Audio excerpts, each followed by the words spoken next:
আসসালামু আলাইকুম। এটিএন বাংলা সংবাদে সবাইকে স্বাগত জানাচ্ছি আসিফুর রহমান সাগর।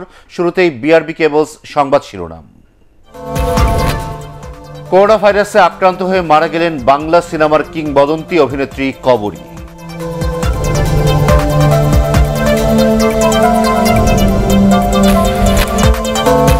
সৌদি আরবগামী বিমানে বিশেষ ফ্লাইট বাতিল, ভোগান্তি আর অনিশ্চয়তায় ৩ শতাধিক প্রবাসী কর্মী।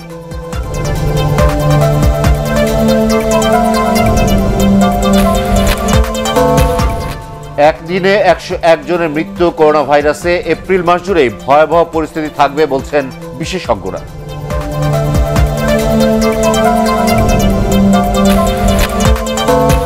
খালেদা জিয়ার ফুসফুসের সংক্রমণ সামান্য, আপাতত বাসা থেকেই চিকিৎসা।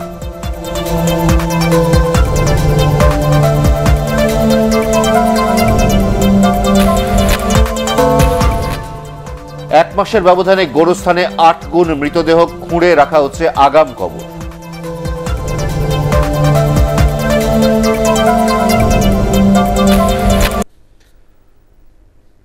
শুনছিলেন বিআরবি কেবলস সংবাদ শিরোনাম। এবারে বিস্তারিত। করোনা ভাইরাসে আক্রান্ত হয়ে মারা গেলেন বাংলা চলচ্চিত্রের কিংবদন্তি অভিনেত্রী সারা বেগম কবরী। শুক্রবার রাত 12:15টার দিকে রাজধানীর গ্যাস্ট্রো লিভার হাসপাতালে শেষ নিঃশ্বাস ত্যাগ করেন তিনি। গত ৫ এপ্রিল কবরীর করোনা শনাক্ত হয়।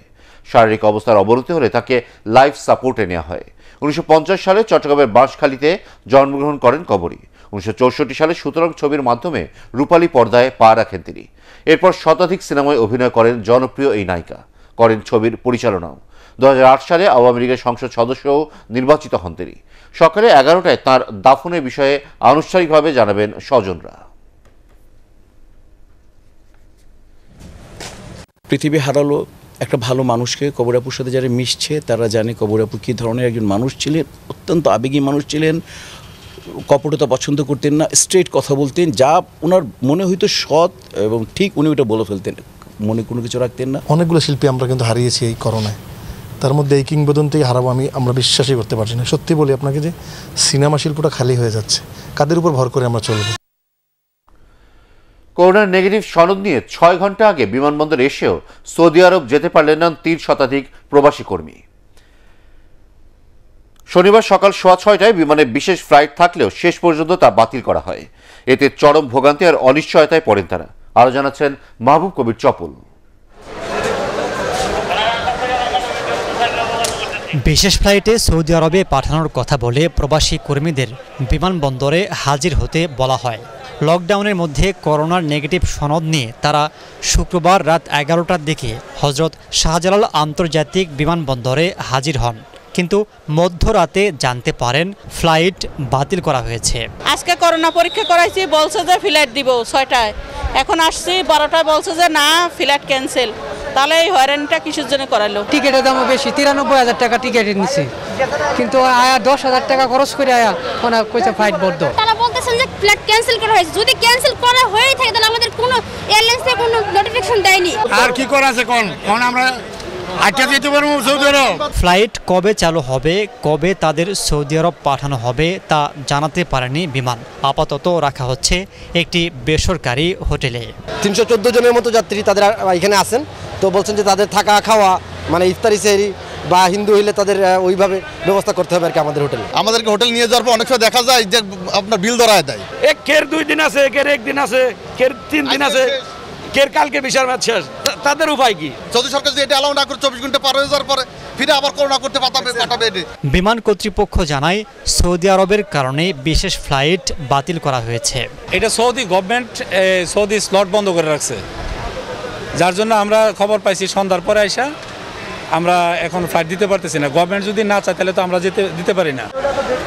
লকডাউনের কারণে ১৪ এপ্রিল থেকে আন্তর্জাতিক ফ্লাইট বাতিল করা হয়। পরে বিশেষ ফ্লাইটে সৌদি আরব, সংযুক্ত আরব আমিরাত, ওমান, কাতার ও সিঙ্গাপুরে কর্মী পাঠানোর সিদ্ধান্ত জানায় বেসামরিক বিমান চলাচল কর্তৃপক্ষ। তবে শনিবারের প্রথম ফ্লাইটটি বাতিল হওয়ায় চিন্তিত অন্য ফ্লাইটের যাত্রীরাও। মাহবুব কবির চপল, এটিএন বাংলা, ঢাকা। করোনায় একদিনে শতাধিক মৃত্যুর রেকর্ড দেখল দেশ। সবশেষ ২৪ ঘন্টায় এ ভাইরাসে প্রাণ হারিয়েছেন ১০১ জন। মৃতদের মধ্যে 59 জন ঢাকা বিভাগের এবং 20 জন চট্টগ্রাম বিভাগের। এদিকে শনাক্তের হার বেড়ে আবার উঠেছে 23% উপরে। জনস্বাস্থ্য বিশেষজ্ঞরা বলছেন, এপ্রিল জুড়ে মৃত্যু ও সংক্রমণের গতি ভয়াবহ থাকবে। কঠোর লকডাউন আরও 3 সপ্তাহ রাখার পরামর্শ দিয়েছেন তারা। কামরুজ্জামান রাজীবের রিপোর্ট। দেশে করোনা সংক্রমণের দ্বিতীয় ঢেউয়ের প্রভাব পড়ে মার্চের শেষ সপ্তাহে। এপ্রিলে প্রতিদিনই উদ্বেগজনক হারে বাড়তে থাকে মৃত্যু ও সংক্রমণ। সবশেষ 24 ঘন্টায় 101 জন সহ দেশে করোনায় মোট মৃত্যু হলো 10,182 জনের। পুরো এপ্রিলেই মৃত্যু ও সংক্রমণের এর ধারা থাকবে বলছেন বিশেষজ্ঞরা। যারা দুঃখজনকভাবে মৃত্যুবরণ করছেন তারা মার্চ মাস পর্যন্ত সংক্রমিত হয়েছেন। এখন এপ্রিলের দ্বিতীয় সপ্তাহ প্রায়, আমাদেরকে হয়তো আরো 1 সপ্তাহ এরকম করুন এবং মর্মান্তিক দৃশ্য দেখতে হবে। আমাদের যে বিধিনিষেধ গত 14 এপ্রিল চালু হয়েছে, অন্ততপক্ষে 2 সপ্তাহ আমাদের রাখা উচিত, সম্ভব হলে 3 সপ্তাহ, তাহলে আমরা মৃত্যু সংখ্যাটাও নামিয়ে আনতে পারবো। গত 24 ঘন্টায় 18,906 জনের নমুনা পরীক্ষায় 4,417 জনের করোনা শনাক্ত হয়েছে। শনাক্তের হার 23.36%। আগেভাগেই কঠোর ব্যবস্থা না নেওয়ায় দ্বিতীয় ঢেউয়ে প্রাণহানি বাড়ছে বলেও ধারণা স্বাস্থ্য বিশেষজ্ঞদের। 5 এপ্রিল যে আংশিক বিধিনিষেধ দেওয়া হয়েছে সেগুলো আমাদের অক্ষরে অক্ষরে পালন করা উচিত। যাদের অসুবিধা হচ্ছে তাদেরকে সরকারিভাবে এবং সামাজিকভাবে সাহায্যের হাত বাড়িয়ে দিতে হবে, যেন তারা বিধিনিষেধ মানতে পারে। দেশে করোনায় মৃতদের মধ্যে 60-এর অধিক বয়সী আছেন 56%-এরও বেশি। মোট মৃত্যুর প্রায় 59%ই ঢাকা বিভাগে। Kamruzzaman Rajib, ATN Bangla, Dhaka. CT scan রিপোর্টে করোনা আক্রান্ত বিএনপি চেয়ারপারসন বেগম খালেদা জিয়ার ফুসফুসে সামান্য সংক্রমণ পাওয়া গেছে বলে জানিয়েছেন তার ব্যক্তিগত চিকিৎসক AZM জাহিদ। শুক্রবার বেগম জিয়ার করোনার 8ম দিন অতিবাহিত করেন। করোনা আক্রান্তদের জন্য 8 থেকে 14 দিন সবচেয়ে জটিল সময়। খালেদা জিয়ার করোনা লক্ষণ যেহেতু প্রকট নয়, তাই বাসায় থেকেই চিকিৎসা চলবে, তবে প্রয়োজন হলে হাসপাতালেও নেওয়া হবে বলে জানান ডাক্তার AZM জাহিদ।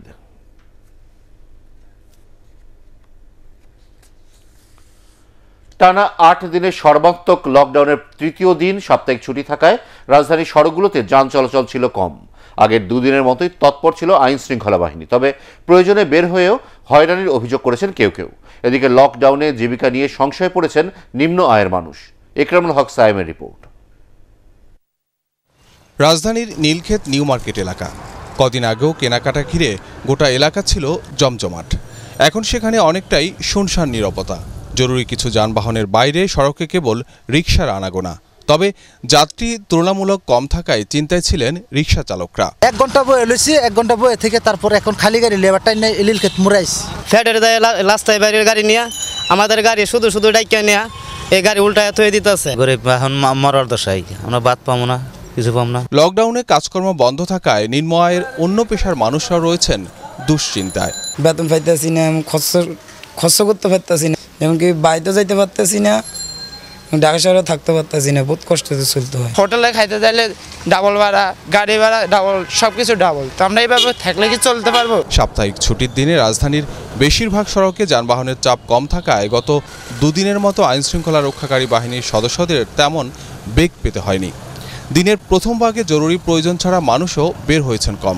একেবারেই চাপ নাই বললেই চলে, একেবারে ইমার্জেন্সি সার্ভিস ছাড়া আর কোনো গাড়ি বের হচ্ছে বলে আমার মনে হয় না। তবে বেলা বাড়ার সাথে সাথে গুরুত্বপূর্ণ কোনো কোনো এলাকায় কিছুটা বাড়তে থাকে যান চলাচল। সিএনজি, মোটরসাইকেল কিংবা রিক্সা করে যারা নানা প্রয়োজনে বের হয়েছেন তাদের অনেককে গুনতে হয় জরিমানা। মোবাইল পাস না দেওয়ার কারণে ওনারা এখন জরিমানা করছে। স্যারের সাথে আমি যাইতেছি, তারপরেও এখানে আমাকে মামলা দেওয়া হয়েছে 2000 টাকা। আমার সাইট চলতে আছে মিরপুর ডিএসএস, ওনাকে আমি নিয়েছি, এখন এই জায়গায় আইসা আটকাইছে আর কি, মামলা করে দিয়েছে 2000 টাকা। প্রাইভেট কার হইল 1200 টাকা, এমনি সিএনজি এগুলো 1200 টাকা। কেউ বলতেছে হাসপাতালে যাবে, কেউ বলতেছে তারা ওয়ার্কিং প্লেসে যাবে, কিন্তু দেখেন ম্যাক্সিমাম গাড়িগুলো যাওয়া নিষিদ্ধ। কোনো গাড়ি এগুলো আমরা যেগুলো সরকারের আদেশ অমান্য করে চলতেছে, আমরা তাদের বিরুদ্ধে আইনানুগ ব্যবস্থা নিচ্ছি। আবাসিক এলাকা ও অলিগলিতে নিত্যপণ্য কেনাকাটা সহ নানা কারণে মানুষের উপস্থিতি ছিল বেশি। লকডাউনে রাজধানীর সড়কগুলোতে যেমন যান চলাচল নিয়ন্ত্রণ করা হচ্ছে, তেমনি আবাসিক এলাকাগুলোতেও নিজস্ব উদ্যোগে লকডাউন বাস্তবায়ন করা হচ্ছে। সব মিলিয়ে 13 দফা নির্দেশনা মেনে এই লকডাউন কতটা কঠোরভাবে বাস্তবায়ন করা হচ্ছে তার উপরই অনেকখানি নির্ভর করছে করোনা সংক্রমণ প্রতিরোধে কতটা সুফল আসবে। ইকরামুল হক সায়েম, এটিএন বাংলা, ঢাকা। দেশজুড়ে কঠোর লকডাউনে জাতীয় মসজিদ বায়তুল মোকাররম সহ গুটি কয়েক মসজিদ ছাড়া বেশিরভাগ মসজিদেই উপেক্ষিত ছিল সরকার নির্দেশিত স্বাস্থ্যবিধি। জুম্মার নামাজে আসা মুসল্লিদের অনেকেই মুখেই ছিল না মাস্ক। গা ঘেঁষে জামাতে নামাজ আদায় করতে দেখা গেছে। সচেতনরা বলছেন এই মহামারীতে সকলের উচিত সরকারি নির্দেশনা মেনে চলা। এর আগে মসজিদগুলোতে সামাজিক দূরত্ব ও স্বাস্থ্যবিধি মানতে 12 এপ্রিল কঠোর নির্দেশনা দিয়ে এক বিশেষ বিজ্ঞপ্তি প্রকাশ করে ধর্ম মন্ত্রণালয়। লকডাউনে ক্রেতার উপস্থিতি কম, তারপরও সাপ্তাহিক ছুটির দিনে রাজধানীর নিত্যপণ্যের বাজার বেশ চড়া। রোজার কারণে ইফতার সামগ্রী, লেবু, শসা, বেগুনের দাম বেড়েছে। একই সাথে তরমুজ, বেল, আনারসের মতো ফলের বাজারও ঊর্ধ্বমুখী। অন্যদিকে বাজারে আবার বেশিরভাগ ক্রেতা বিক্রেতারাই মানছেন না স্বাস্থ্যবিধি। রাজধানীর বিভিন্ন বাজার ঘুরে রিপোর্ট করছেন নিয়াজ জামান সজীব। সরকারি হিসেবে রাজধানীতে স্থায়ী কাঁচা বাজার 70টি, যদিও অস্থায়ী হিসেব ধরলে সংখ্যাটি কয়েক গুণ বেশি। করোনায় সংক্রমণ বাড়ায় দেশজুড়ে লকডাউনের মধ্যে 6 ঘন্টা কাঁচা বাজার খোলার সরকারি সিদ্ধান্তে কঠোর স্বাস্থ্যবিধি মেনে চলার বিধিনিষেধ রয়েছে, কিন্তু রাজধানীর বাজারগুলোতে এগুলো দেখভাল করার কেউ নেই। বাজার ব্যবস্থাপনা কমিটি বা দোকানিদের পক্ষ থেকেও নেই স্বাস্থ্য সুরক্ষার তেমন কোনো উদ্যোগ। মাস্ক ছাড়াই তো এতদিন গেছি, হঠাৎ করে লকডাউনের ভিতর জিনিসপত্রের দাম স্বাভাবিক। তা দেখলাম একটা জিনিস, এটা যেহেতু কোভিড-19 আক্রমণ একটু বেড়েছে, তো আশা করি ইনশাআল্লাহ আল্লাহ আমাদের রক্ষা করবেন। যদিও এবারের রোজার প্রথম শুক্রবারে বাজারে ক্রেতার উপস্থিতি ছিল তুলনামূলক কম। এই সরকারে এখন বাজে 10.5 করিনি, যেটা কিনতে যাচ্ছে সেটা বেশি, মাছ কিনতে পারলাম না আসলে, অনেক প্রতিটা জিনিসের দাম বেশি। 2-4-5 বছরের রমজানে কোনো সময় মাছের দাম বাড়ে নাই। কয়েকটি বাজার ঘুরে দেখা যায় মূলত ইফতার উপকরণ, শসা, লেবু, বেগুনের দাম বাড়তি। বিভিন্ন ফলের দামও বেশ চড়া। একটা বেলকের দাম 80 টাকা, এখন 150 টাকা, যার কারণে কেনাকাটাটা আসলেই দুর্ভোগ হয়ে গেছে। গাড়ি ভাড়া ডাবল, এই জন্য কাস্টমার আয়া ফিরে দেখা, কাস্টমারও খাইতে পারতেছে না এই তরমুজ দামের লেগে। চালের বাজারের ঊর্ধ্বগতি বজায় আছে। ডিম, গরু ও খাসির মাংসের দাম বাড়েনি, মুরগির দাম আগের মতোই রয়েছে। নিয়াজ জামান সজীব, এটিএন বাংলা, ঢাকা। আজ ভোর 6টা থেকে Riyadh, Dammam, Jeddah, Dubai, Abu Dhabi, Muscat, Doha ও সিঙ্গাপুরে বিশেষ ফ্লাইট চালু করতে যাচ্ছে বিমান বাংলাদেশ এয়ারলাইন্স। সকাল 6টার শিডিউল ফ্লাইটে আসন সংরক্ষিত যাত্রীদের করোনা নেগেটিভ সার্টিফিকেট সহ যাত্রার 6 ঘন্টা আগে বিমানবন্দরে উপস্থিত থাকতে বলা হয়েছে। সেই সাথে রিয়াদগামী 17 এপ্রিলের ফ্লাইট BG 5039 ভোর 4টার পরিবর্তে সকাল 6টা15তে ছাড়বে বলেও জানায় কর্তৃপক্ষ। এদিকে বেসরকারি উড়োজাহাজ কোম্পানি ইউএস বাংলাও কাল থেকে দুবাই, মাস্কাট, দোহা ও সিঙ্গাপুরে বিশেষ ফ্লাইট পরিচালনা করবে। বাংলাদেশ থেকে যাওয়া যাত্রীদের মধ্যে করোনা ভাইরাসে আক্রান্তের সংখ্যা বেড়ে যাওয়ায় বাংলাদেশি নাগরিকদের ভিসা দেওয়া বন্ধ করেছে দক্ষিণ কোরিয়া। দেশটির রাজধানী সিউলে অবস্থিত বাংলাদেশ দূতাবাস তাদের ফেসবুক পেজে এ তথ্য জানিয়েছে। আপাতত বাংলাদেশি নাগরিকদের উপর এই ভিসা নিষেধাজ্ঞা বলেও জানায় তারা। আজ থেকে এই নিষেধাজ্ঞা কার্যকর হচ্ছে। ঢাকা থেকে করোনা পরীক্ষার নেগেটিভ সার্টিফিকেট নিয়ে সিউলে গিয়ে সেখানকার পরীক্ষায় কয়েকজন বাংলাদেশি শরীরে করোনা শনাক্ত হওয়ায় দেশটির প্রশাসন এই কঠোর সিদ্ধান্ত নিয়েছে বলেও জানানো হয়। আগে ভিসা থাকা কোনো বাংলাদেশি যাত্রীকেও এখন দক্ষিণ কোরিয়া না যেতে অনুরোধ করা হয়েছে। অননুমোদিত মেডিকেল ডিভাইস আমদানির পাশাপাশি নকল ও মেয়াদোত্তীর্ণ করোনা টেস্টিং কিট বিক্রির অভিযোগে রাজধানী থেকে 9 জনকে গ্রেপ্তার করেছে র্যাব। উদ্ধার করা হয়েছে 4 ট্রাক অবৈধ মালামাল। মানহীন এসব চিকিৎসা সরঞ্জাম সারা দেশের হাসপাতালে সরবরাহ করা হতো বলে জানিয়েছে র্যাব। মনির হোসেন তপুর রিপোর্ট। গেল বছর করোনার শুরুর দিকে জেকেজি ও রিজেন হাসপাতালের জালিয়াতি ফাঁস হওয়ার পরও থেমে নেই চিকিৎসা সরঞ্জাম নিয়ে জালিয়াতি। মহামারী করোনাকেও পণ্য বানিয়ে এই বাণিজ্য করছে অসাধু কিছু প্রতিষ্ঠান। তাদের ধরতেই র্যাবের এমন অভিযান। গোপন সংবাদের ভিত্তিতে মোহাম্মদপুরে বায়োল্যাব ইন্টারন্যাশনাল এবং বনানীতে তাদের সহযোগী প্রতিষ্ঠান Exxon technology and service limited ও হাইটেক হেলথ কেয়ারে অভিযান চালায় র্যাব। এই প্রতিষ্ঠানগুলো 2010 সাল থেকে অননুমোদিত মেডিকেল ডিভাইস বিক্রি করছে, পাশাপাশি ভেজাল ও মেয়াদোত্তীর্ণ করোনা টেস্টিং কিট ও রিয়েজেন্ট এবং বিভিন্ন রোগ নির্ণয়ে ব্যবহৃত সরঞ্জামও বাজারজাত করছিল বলে জানান র্যাব কর্মকর্তারা। Jaundice, diabetes, pneumonia, corona, cancer সহ বিভিন্ন রোগের যে সমস্ত প্যাথোলজিক্যাল টেস্টের জন্য আমরা নিয়মিত বিভিন্ন ল্যাবরেটরিতে যাই, চিকিৎসকদের পরামর্শ অনুযায়ী যে টেস্টগুলো ল্যাবগুলোতে করা হয় সেই টেস্টগুলো করার জন্যই এই সকল রিএজেন্ট ব্যবহার করা হয়। র্যাব 2-এর অধিনায়ক আরও বলেন, মেয়াদ উত্তীর্ণ মেডিকেল সরঞ্জামগুলো বিশেষ কায়দায় মেয়াদ পরিবর্তন করে বিভিন্ন হাসপাতাল ও ক্লিনিকে সরবরাহ করা হতো। অভিযুক্ত যারা ধৃত হয়েছে তারাও স্বীকার করেছে যে তারা স্বাস্থ্য অধিদপ্তরের নিকট থেকে কোনো রকম অনুমোদন নেয়নি। 2 দিনের অভিযানে বিপুল পরিমাণ করোনা টেস্টিং কিট সহ কয়েক কোটি টাকার মালামাল জব্দ করা হয়। অনেক অনেক ধন্যবাদ। মনির হোসেন তপু, ATN বাংলা, ঢাকা। এবার ইভ্যালি ইফতার বাজার। লকডাউনের বিধিনিষেধের মধ্যেই রাজধানীতে চলছে ইফতারের বাজার। করোনা সংক্রমণের ঝুঁকি থাকলেও ভিড় করে ইফতার কিনছেন রোজাদাররা। প্রধান সড়কগুলোতে কড়াকড়ি থাকলেও অলিগলি এসব ইফতারি বাজারে তদারকি নেই আইন শৃঙ্খলা রক্ষাকারী বাহিনীর। আরও জানাচ্ছেন শারমিন রিহা।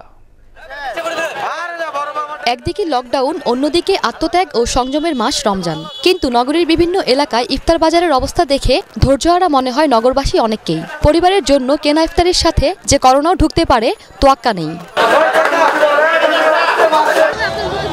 মাস্কটা আমি হবাই খুললাম, পুলিশের ভয়তে মাস্ক পরা হয়, আর নাহলে মাস্ক পরার কোনো প্রয়োজন মনে করি না। এত লোক কিভাবে ঢুকে এখানে একটা লাইন করে কিউ দিয়ে সিরিয়ালে যদি হইতো তাও সম্ভব হইতো। এখানে গায়ে ঘেঁষাঘেঁষি করোনা তো হবেই। সামাজিক দূরত্ব বজায় রাখুন, সাদা বৃত্তের ভিতরে সবাই দাঁড়ায়। ক্রেতা বিক্রেতা অনেকেই স্বাস্থ্যবিধি না মানলেও কেউ কেউ তা মানছেন। দোকানদারদের দাবি তারা সবাইকে মাস্ক পরার জন্য বলছেন, কিন্তু তাতে রাগান্বিত হচ্ছেন ক্রেতারা। পরিবারের কথা চিন্তা করে সবাই একটু দূরত্ব বজায় রেখে কিনুন, কিন্তু অনেকে এটা মানছে না। স্বাস্থ্যসম্মত না, তবে কি করার এখন, মানে বাসায় হালিম করছে এখন, এই কারণে আর কি রুটিটা বাইরে থেকে কেনা হচ্ছে। লকডাউন পরিস্থিতির মধ্যেই ভিড়ে ঠাসা এমন ইফতারি বাজার করোনা সংক্রমণের নতুন আশঙ্কা ছড়াচ্ছে নগর জুড়ে। শারমিন রিহা, ATN বাংলা, ঢাকা। কক্সবাজারের বাঁকখালী মোহনা থেকে বালি উত্তোলনের সময় আবার পাওয়া গেছে এক বস্তা তাজা গুলি। বস্তায় পাওয়া 1580টি গুলি দ্বিতীয় বিশ্বযুদ্ধের সময়কার বলে ধারণা করছেন সংশ্লিষ্টরা। বিমান বাহিনী সূত্র জানায়, কক্সবাজার বিমানবন্দরের উন্নয়ন কাজের জন্য পাশের বাঁকখালী নদী ড্রেজিং করে বালি তোলার সময় গুলির বস্তা পাওয়া যায়। এর আগেও গত 13 এপ্রিল 2190টি গুলি উদ্ধার করা হয় ওই এলাকা থেকে। এবার আন্তর্জাতিক সংবাদ।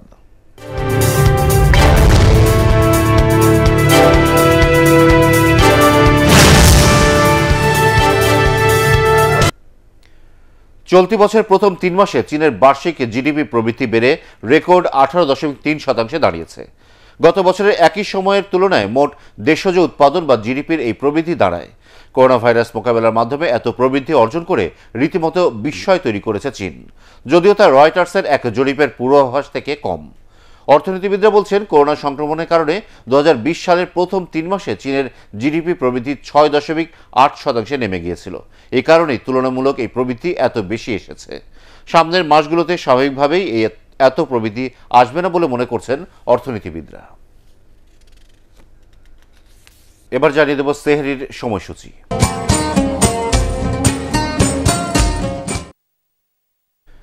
এবার জানিয়ে দিচ্ছি ঢাকা ও আশপাশের এলাকাসহ বিভিন্ন জেলার ইফতারের সময়সূচি।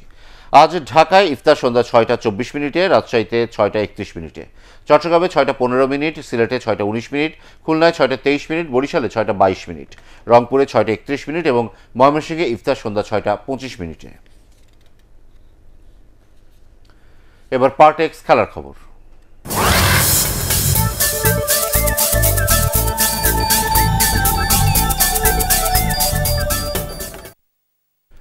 চতুর্থ শেষ টি-20তে দক্ষিণ আফ্রিকাকে 3 উইকেটে হারিয়ে 3-1 সিরিজ জিতল পাকিস্তান।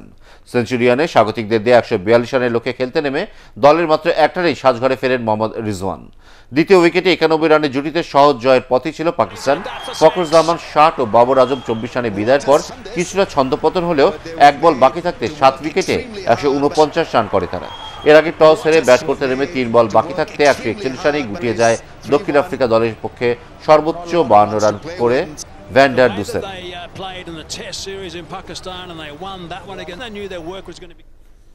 শেষ করার আগে বিআরবি কেবলস সংবাদ শিরোনাম আরও একবার। করোনা ভাইরাসে আক্রান্ত হয়ে মারা গেলেন বাংলা সিনেমার কিংবদন্তি অভিনেত্রী কবরী।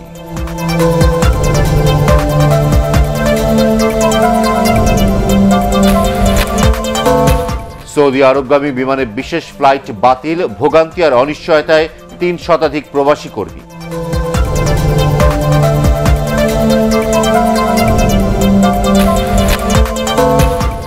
একদিনে ১০১ জনের মৃত্যু করোনা ভাইরাসে, এপ্রিল মাস জুড়ে ভয়াবহ পরিস্থিতি থাকবে বলছেন বিশেষজ্ঞরা।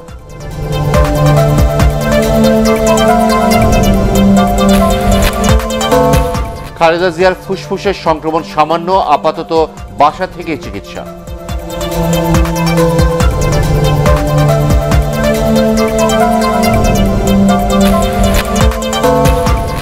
এক মাসের ব্যবধানে গোরস্থানে ৮ গুণ মৃতদেহ খুঁড়ে রাখা হচ্ছে আগাম কবর।